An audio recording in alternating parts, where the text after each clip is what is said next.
Hey everyone, Spencer here with Living Acts 29 Ministries, and today we're going to continue with our year in the Word with Mark chapter 9. Here we go.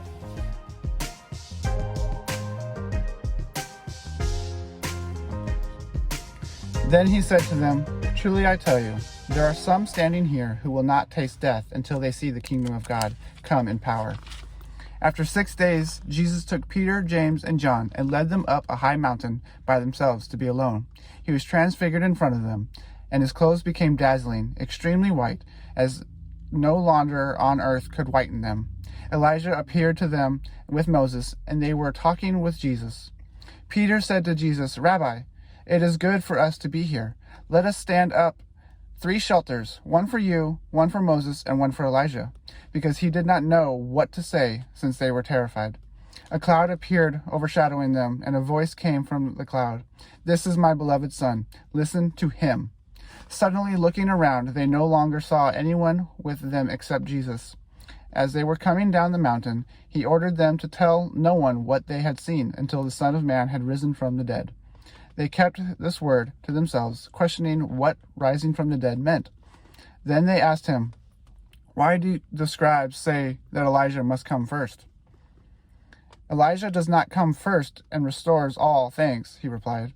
"Why then is it written that the Son of Man must suffer many things and be treated with contempt? But I tell you that Elijah has come, and they did whatever they pleased to him, just as it is written about him." When they came to the disciples, they saw a large crowd around them and scribes disputing with them. When the whole crowd saw him, they were amazed, ran to greet him. He asked them, "What are you arguing with them about?"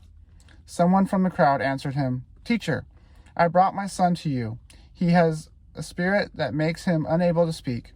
Whenever it seizes him, it throws him down, and he foams at the mouth, grinds his teeth, and becomes rigid.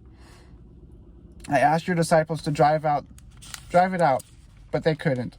He replied to them, "You unbelieving generation, how long will I be with you? How long must I put up with you? Bring him to me." So they brought the boy to him. When the spirit saw him, it immediately threw the boy into convulsions. He fell to the ground and rolled around, foaming at the mouth. "How long has this been happening to him?" Jesus asked his father. "From childhood," he said, "and many times it has thrown him into a fire or water to destroy him. But if you can do anything, have compassion on us and help us." Jesus said to him, "If you can, everything is possible for the one who believes." Immediately the father of the boy cried out, "I do believe. Help my unbelief." When Jesus saw the crowd was quickly gathering, he rebuked the unclean spirit, saying, "You mute and deaf spirit, I command you, come out of him and never enter him again." Then it came out, shrieking and throwing the boy into terrible convulsions. The boy became like a corpse, so that many said, "He's dead." But Jesus, taking him by the hand, raised him up, and he stood up.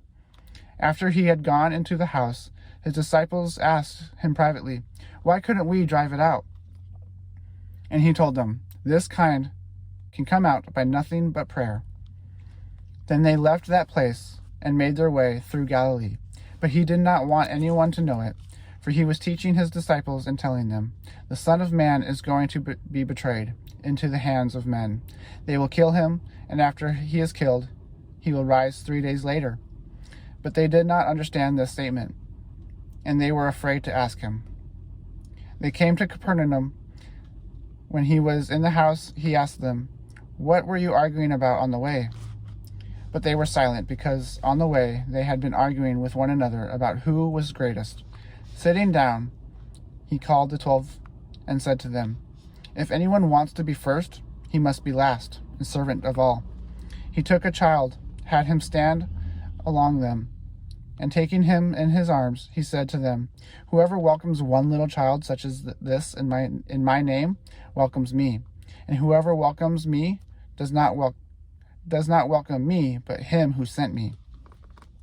John said to him, "Teacher, we saw someone driving out demons in your name, and we tried to stop him because he wasn't following us." "Don't stop him," Jesus said, "because there is no one who will perform a miracle in my name who can soon afterwards speak evil of me. For whoever is not against us is for us, and whoever gives us a cup of water to drink in my name, because you belong to Christ. Truly I tell you, he will never lose his reward. But whoever causes one of these little ones who believe in me to fall away, it would be better for him if a heavy millstone were hung around his neck and he were thrown into the sea. And if your hand causes you to fall away, cut it off. It is better for you to enter life maimed than to have two hands and go to hell, the unquenchable fire. And if your foot causes you to fall away, cut it off. It is better for you to enter life lame than to have 2 feet and be thrown into hell. And if your eye causes you to fall away, gouge it out. It is better for you to enter the kingdom of God with 1 eye than to have 2 eyes and be thrown into hell, where the worm dies not and the fire is not quenched. For everyone will be salted with fire. Salt is good, but if salt should lose its flavor, how can you season it? Have salt among yourselves and be at peace with one another. Hey guys, I want to thank you so much for coming today to listen to Mark chapter 9. I encourage you to come back tomorrow for Mark chapter 10 as we continue our year in the Word.